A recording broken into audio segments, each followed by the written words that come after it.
Y ahora damos paso a Eduardo Hernando Sacristán, teniente de la Guardia Civil, que nos va a hablar. Está en la División Antiterrorista del CIDCO, Centro de Inteligencia contra el Terrorismo y Crimen Organizado. Él es estudió estadística, tiene un máster de análisis y prevención del terrorismo y durante los últimos 5 años lleva el Centro de Coordinación de Información sobre la Radicalización. Él lo va a explicar muy bien, así que no voy a dilatar mucho más su presentación y nos va a hablar precisamente del CECIR. Cuando quieras, Eduardo, muchísimas gracias. Buenas tardes, creo que se me escucha bien. Sí. ¿Me escucháis bien? Bien. Bueno, pues buenas tardes, Víctor, gracias por tu presentación. La verdad es que todos los ponentes que han actuado hasta ahora y los que faltan son de una extraordinaria relevancia. A mí me está sirviendo enormemente para aprender. Y la verdad es que de todas estas ponencias siempre sacamos lo mejor de cada cuerpo, de cada persona. Sin más, voy a intentar explicar lo que es el Centro de Coordinación de Información sobre la radicalización. Bien, creo que sí que se ve la ponencia. Bien. En primer lugar, hablaremos dónde aparece inscrito lo que es el Centro de Coordinación de Información sobre la Radicalización, que aparece dentro de lo que era el Plan Estratégico Nacional de Lucha contra la Radicalización Violenta, el antiguo PEN-LCRV. Actualmente aparece inscrito o inmerso en lo que es el PENCRAF, que es el Plan Estratégico Nacional de Prevención y Lucha contra la Radicalización Violenta. Al fin y al cabo, las siglas han variado poco. Bueno, si hablamos del CECIR, tenemos que empezar por hablar de su origen. Su origen es del 4 de noviembre de 2015, cuando el entonces ministro del Interior, don Jorge Fernández Díaz, anunció en una participación que estaba haciendo en el Consejo de Ministros de Justicia y Asuntos del Interior de la Unión Europea, la apuesta por parte de su ministerio de una serie de medidas muy concretas con el objetivo de hacer frente a la amenaza yihadista, que en el año 2015, quiero recordar, que era muy activa, no solamente ya por el número de atentados, sino también por el número de detenciones que se produjeron en nuestro país. Y que este proyecto o esta serie de medidas se enmarcaban en lo que se denominaba el Plan Estratégico Nacional de Lucha contra la Radicalización Violenta, PEN-LCRV. Bajo la denominación de un proyecto que se denominó Estos Radicalismos, se aplicaron una serie de medidas. La primera fue la creación y puesta en funcionamiento de lo que yo voy a hablar y que no va a tener más que este índice, que es el CECIR, porque me voy a dedicar única y exclusivamente a hablar de lo que es el CECIR. Y como soy estadístico, daré muchos detalles estadísticos de lo que es el trabajo diario dentro de este centro. Pero no solamente se implantó esta medida, que fue la creación y funcionamiento de CECIR, sino que también se inició una campaña de comunicación estratégica contra el aparato propagandístico del Daesh. Y a su vez se inició la apertura de un enlace específico dentro de la página web del Ministerio del Interior a lo que era el Plan Estratégico Nacional. Por lo tanto, es importante recalcar que existe un plan estratégico para luchar contra la radicalización. En nuestro país existe un plan que está en funcionamiento desde hace ya unos años y que se ha mantenido y se ha ido modificando a lo largo del tiempo. Bien. Bueno, ahí aparece una fotografía del ministro Fernández Díaz, que estaba ahí charlando, me parece que es con el ministro francés, y hablando precisamente posiblemente de temas de seguridad. Bien. Es decir, como he dicho anteriormente, es un centro de coordinación de información sobre la radicalización. Nuestro objetivo es obtener informaciones que vengan de la ciudadanía o de cualquier otra persona u organismo acerca de incidentes radicales. Para tener acceso a esa información, nosotros construimos 3 vías de acceso. Una vía de acceso es una vía web a través de la página de Stop Radicalismo, que aparece enmarcada dentro de lo que es la página del Ministerio del Interior. Otra es a través de la vía telefónica, a través de un número de teléfono, que es de acceso gratuito, que es el 900-822-066. Luego hay una vía de correo electrónico, que sería stop-radicalismos@interior.es. Y luego, a través de la APP, que mucha gente ya la conocerá y que aconsejo a todas las personas, tanto ponentes como las personas que están escuchando este webinar, que se la descarguen, que es AlertCops. Bien. Voy a ir desglosando cada una de ellas, pros y contras, porque mucha gente a lo largo de estos 5 años me ha dicho pros y contras y mejoras de ellas. Entonces voy a ir desgranando cada una de ellas. Bueno, la web, como pueden ver aquí, presenta un anonimato absoluto del informante, lo cual nos permite anonimato absoluto porque no es obligatorio, aunque ustedes están viendo ahí nombre y apellidos, dirección, teléfono, email, el ciudadano no está obligado. Normalmente cuando en cualquier web vemos campos obligatorios aparece un asterisco para que el ciudadano introduzca sus datos personales. En este caso no hay ningún campo obligatorio. El ciudadano lo que sí que puede hacer es poner el contenido de esa información que quiere participar al centro. Entonces, este mecanismo hoy por hoy es el más utilizado. Luego hablaremos de la estadística y de los porcentajes. Pero es el más utilizado por la ciudadanía española. Bueno, y ciudadanía española y también extranjera. También tenemos comunicaciones de ciudadanos extranjeros. Bien, ¿qué está ocurriendo? Por eso he dicho antes pros y contras de la web. Durante los 2 últimos años, el CAPTCHA, que es, como ven aquí abajo, cuando dice introduzca los caracteres de la imagen, normalmente la gente se salta el CAPTCHA y nos mete mucho spam. Entonces, estamos aumentando mucho spam dentro de la web con información nada relevante. Luego hablaremos de información de interés y de información poco preciada. Entonces, estamos en trámites ahora mismo de modificar el CAPTCHA para que no se lo puedan saltar ciudadanos anónimos, que lo único que quieren es molestar. Bien. En cuanto al teléfono. El teléfono es la línea 900-822-066. El teléfono inicialmente en el año 2015, cuando abrimos el centro, se utilizaba de forma permanente. La verdad es que nos permite tener un contacto directo con los ciudadanos y siempre, cuando tenemos oportunidad, sea por cualquiera de los medios que voy a describir, intentamos hablar con el informante para ampliar la información. Porque normalmente siempre hay informaciones muy ambiguas, hay una falta muchas veces de concreción sobre los asuntos. Entonces, para nosotros es sumamente importante hablar con el interesado comunicante para que nos pueda participar o ampliar detalles súper importantes acerca de lo que nos cuenta. Entonces, la vía telefónica nos permite esto. Otra cosa importante del teléfono es que está operativo las 24 horas del día, los 365 días del año. Es decir, que cualquier ciudadano puede ponerse en contacto por vía telefónica con el CECIR. El mail. El mail es una dirección de correo como cualquier otra de las que tenemos habitualmente nosotros para podernos comunicar con otros individuos. ¿Qué nos permite, a diferencia de los anteriores, el mail? El mail lo mejor que tiene es que el ciudadano puede aportar fotos, vídeos, mensajes de voz. Entonces, muchas veces cuando por vía web o por vía telefónica hablamos con ellos y nos empieza a comentar cosas o hechos relevantes, decimos que nos aporte más datos por mail. Hasta tal punto de que cada vez recibimos menos comunicaciones por vía telefónica y más por mail. Entonces, últimamente, en los 2 últimos años, la mayoría de las comunicaciones son por web y por mail, en detrimento del teléfono. El teléfono cada vez se utiliza menos, muy poco, como veremos a continuación. Y por último, como decía antes, la app, que es AlertCops. AlertCops, la verdad es que ha ido evolucionando a lo largo del tiempo y puedo decir que actualmente será una de las mejores apps a nivel policial que existe en el mundo.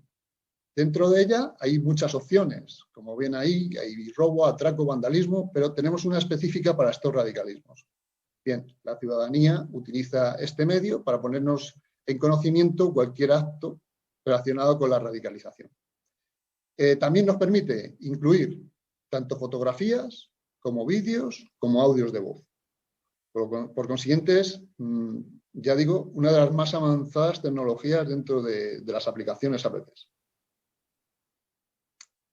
Bueno, desde el 4 de diciembre de 2015 hasta el 16 de junio, que es el día último que he recogido datos, el CECIR ha recogido un total de 15.521 comunicaciones.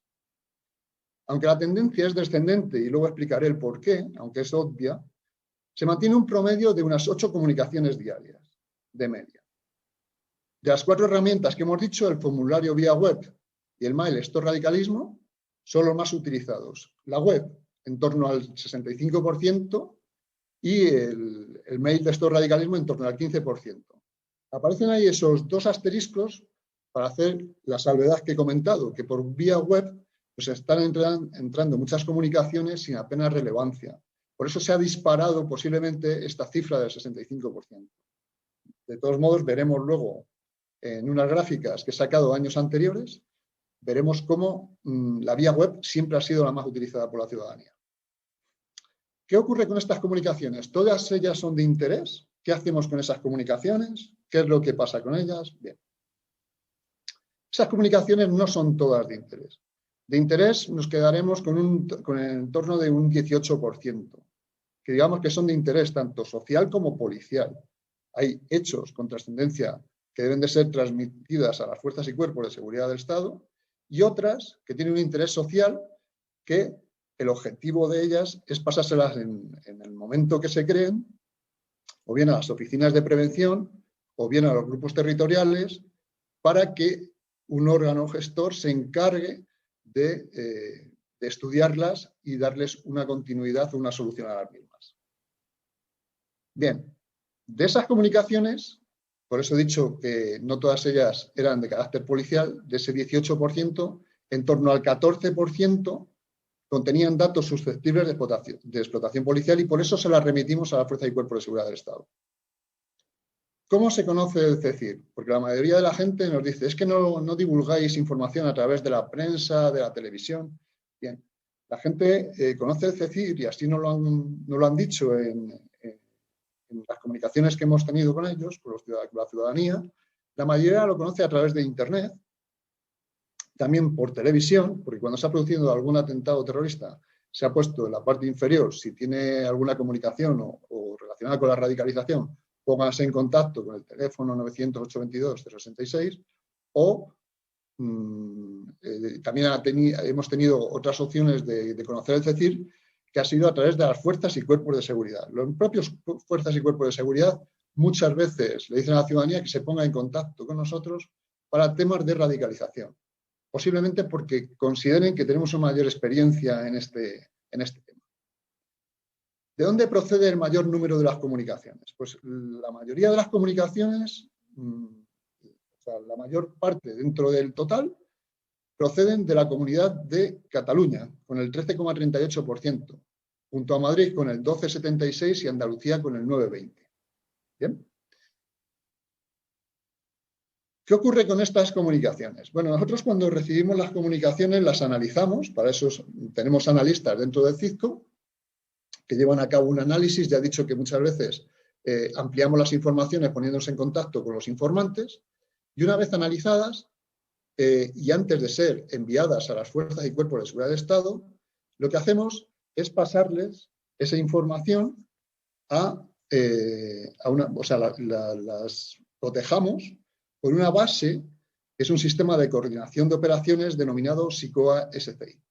Ese cotejo se hace precisamente para saber si hay algún cuerpo policial que ya está trabajando sobre esa información.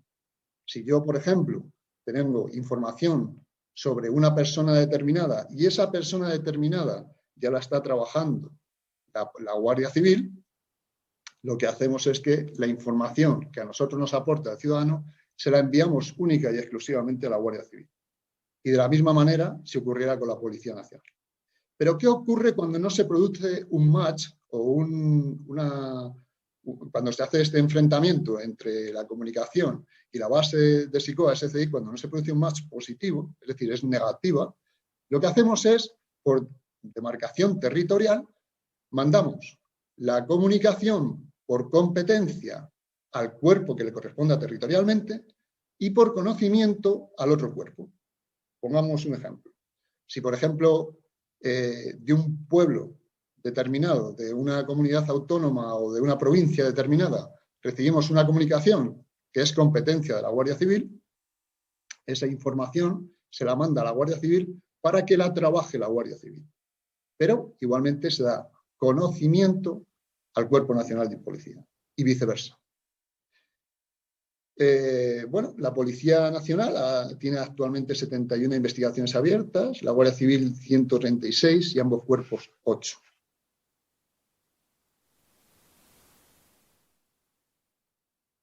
Bien.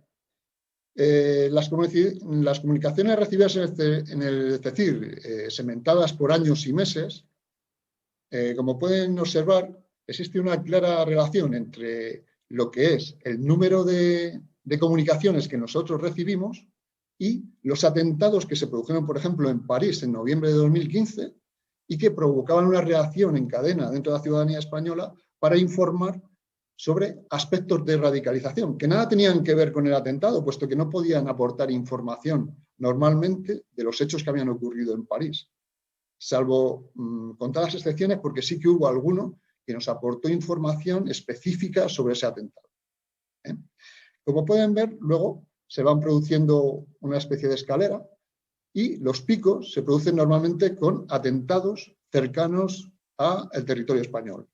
Como pueden ver ahí, los atentados de Bruselas de marzo de 2016, el atentado de Niza de 2016 también, del 14 de julio, luego el atentado de Londres de junio de 2017 y el mayor número de comunicaciones, lógicamente, se produce con los atentados de Cataluña, el 17 de agosto de 2017, cuando recibimos y analizamos más de 700 comunicaciones.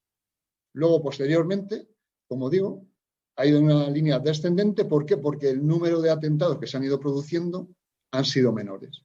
Y, evidentemente, las acciones de los actores solitarios, cuando se produce una acción de un actor solitario, como han dicho anteriormente compañeros de policía o Guardia Civil, la repercusión es muy distinta a cuando es un atentado con un gran número de víctimas. Entonces, la repercusión es menor a la hora de comunicarnos esa información. Como pueden ver aquí, y ya se lo había mencionado anteriormente, ven que durante los años 2020 y 2021 se disparó el número de comunicaciones por vía web, por lo que les he comunicado y les he explicado del spam que se está produciendo a través de la página web. Pero si nos vamos a 2018, 2017, 2016, 2015, ven cierta alternancia, ¿no? Pero casi siempre la vía web es la más utilizada. Tanto en 2015, 2016, 2017, en 2018 fue el mail, curiosamente, pero normalmente siempre es la web o el mail el mecanismo, el vehículo más utilizado por la ciudadanía para ponernos en conocimiento cualquier acto de radicalización. Bueno, aquí he sacado también una pequeña referencia en porcentajes, porcentuales, de las comunicaciones recibidas por mail, por teléfono, por web, más que nada para que los amantes de la estadística, como soy yo, puedan verlas. En cuanto al número de comunicaciones de interés recibidas en CECIR, pues pueden ver que el mayor número de comunicaciones se produce en Cataluña, porque claro, ahora podemos decir, bueno, pero ha dicho que la comunidad catalana es donde se recibe el mayor número de comunicaciones. La comunidad catalana incluye Barcelona, Gerona, Lérida y Tarragona. Si las sumamos, estarían por encima de Madrid. Luego estaría Madrid y luego posteriormente estaría toda Andalucía. Bien, este mapa, luego posteriormente vamos a ver las características que tiene en relación a los índices de radicalización. Nosotros creamos, antes del año 2015, creamos un mapa de lo que consideramos los índices de radicalización en todo el territorio español. Entonces, en base a esos índices de radicalización, éramos capaces de saber qué provincias dentro del territorio español tenía un índice más elevado de posibles individuos radicalizados que otras. Entonces, curiosamente, van a ver luego, posteriormente, enfrentando los dos mapas, cómo se produce un acierto casi pleno entre las comunicaciones que recibimos en el CECIR y los índices que nosotros creamos antes de abrirse el CECIR. La forma de crear esos índices de radicalización, pues se utilizan una serie de algoritmos estadísticos y matemáticos que lo que nos permite es determinar unos valores de las mismas. Bueno, en cuanto a lo que he dicho anteriormente y en términos de porcentaje, las comunicaciones viables del total que recibimos es un 18%. Alguno puede pensar que es muy bajito. Bueno, es bajito en relación al total de lo que hay actualmente y de lo que trabajan los cuerpos policiales, no es tan bajo, porque posiblemente cada año estemos sacando en torno a de 20 a 40 operaciones policiales que se llevan de las informaciones provenientes del CECIR. En la base de datos SICOA, que es el Sistema de Coordinación de Operaciones Antiterroristas, tenemos, y de SCI, tenemos positivos, un 35% de positivos en SCI, y un 65% en SICOA. SICOA es la parte que diríamos de terrorismo y SCI más de crimen organizado, narcotráfico, etc. En cuanto a las comunicaciones con información culminada en investigaciones abiertas, tenemos que el 64% de esas informaciones son competencia de Policía Nacional. De Guardia Civil, un 30%, y competencia de ambos cuerpos andan en torno al 30%. Y a continuación voy a mostrar, porque aquí, cuando se ha hecho el relato de lo que es la radicalización, es importante recordar que la radicalización ocurre no solamente en el ámbito del yihadismo o en el ámbito, en otra serie de ámbitos. Entonces, cuando se produce la situación de Cataluña en el año 2017 con el referéndum del 1 de octubre, empezamos a recibir una serie de comunicaciones de la ciudadanía de Cataluña en relación a posibles acciones radicales de unos individuos contra otros. O sea, de personas independentistas contra no independentistas y viceversa. Entonces, como la mejor forma de verlo es a través de la gráfica, entonces se producían picos, curiosamente, con sucesos que iban, o acontecimientos que iban sucediendo a lo largo del año 2017. Entonces aquí, por ejemplo, cuando se produce la huelga general, se produce un pico. Cuando se producen las manifestaciones contra los encarcelamientos, se produce otro pico de comunicaciones. Cuando se han producido posteriormente reacciones a la situación de la situación en Cataluña, se van produciendo picos. Y todo esto no tiene que ver ni con terrorismo, sino tiene que ver simple y llanamente con lo que es la radicalización. Y creo que es importante traerlo a colación porque cualquier acto de radicalización del símbolo que sea no tiene por qué ser religiosa. Puede ser de cualquier otra índole y es igual de importante de cara a darle una posible solución. Bueno, ya para finalizar, y como les decía anteriormente, en la parte derecha tenemos los índices de radicalización que nosotros creamos antes del año 2015 y en la parte izquierda tenemos un plano donde aparecen las comunicaciones que recibimos en el CECIR por parte de los informantes. Como pueden ver, por ejemplo, en rojo aparece Barcelona, en rojo, donde nosotros calculábamos que podía haber mayores índices de radicalización, es de donde se producen o provienen el mayor número de comunicaciones. Madrid pasa igual, y así, tanto en Andalucía como en Levante. ¿Vale? Y luego, si nos fijamos Castilla-León o Castilla-La Mancha, se ve perfectamente que hay muy poca incidencia en lo que es el ámbito de la radicalización. Bueno, y ya para finalizar, simplemente quiero decir que estamos llevando a cabo ahora mismo una ampliación de lo que podríamos denominar el CECIR para implementar el nuevo plan estratégico dando acceso a las oficinas de prevención, a los grupos territoriales y a los responsables de los departamentos ministeriales para hacer o llevar a cabo la segunda esfera del propio plan. Y con esto acaba mi ponencia y quedo a cualquier pregunta que quieran hacerme. Muchas gracias. Pues muchísimas gracias a ti, Eduardo. Interesantísimo, es decir, es una herramienta, yo creo que con que todo el mundo sepa que existe un plan estratégico contra la radicalización y que de ahí se desarrolla esta herramienta, puedes estar muy satisfecho, además lo has explicado muy bien. No sé si hay preguntas, parece que no. Yo voy a dejar aquí algo para los representantes de instituciones.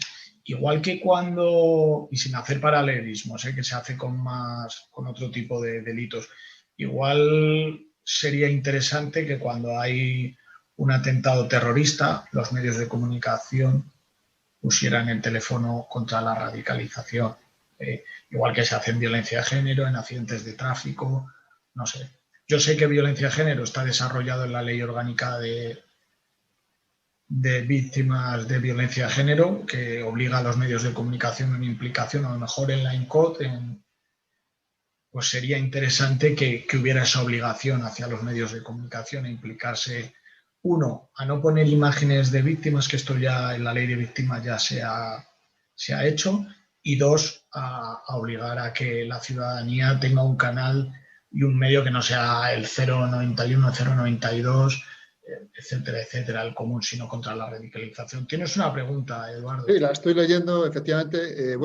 Antes de contestar a la pregunta, secundo tus palabras. Efectivamente, yo creo que echamos de menos el que aparezca cualquier referencia al teléfono del CECIR cuando se produce cualquier acción relacionada con la radicalización, y creo que sí que sería interesante que en el futuro se tenga en cuenta para llevarla a cabo, y vamos a seguir trabajando sobre ello. En cuanto a la pregunta que me hacen de la radicalización en el ámbito rural que en el urbano, puede deberse, dice, a que en los pueblos la gente se fija más en el entorno y la manera de comportarse de sus vecinos.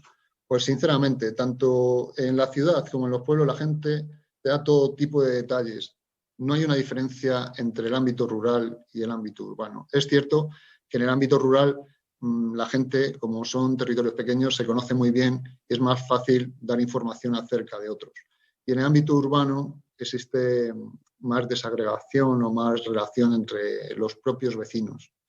Pero, sin embargo, cualquier actitud o actividad que ven rara, aun desconociendo a su vecino, al titular de un establecimiento, rápidamente nos la ponen en conocimiento. Es decir, que tanto en el ámbito rural como en el urbano la participación es masiva. Lo que pasa es que hoy por hoy se están abriendo más investigaciones, o que tengamos nosotros conocimiento, en Guardia Civil que en Policía Nacional. Pues muchísimas gracias, Eduardo. Creo que, si se puede decir, has vendido muy bien el producto, así que puedes estar muy satisfecho, porque yo creo que se ha entendido perfectamente, lo has explicado muy bien, que tenemos un medio de comunicación contra la radicalización y que ayuda mucho. Y pasamos al siguiente ponente ya.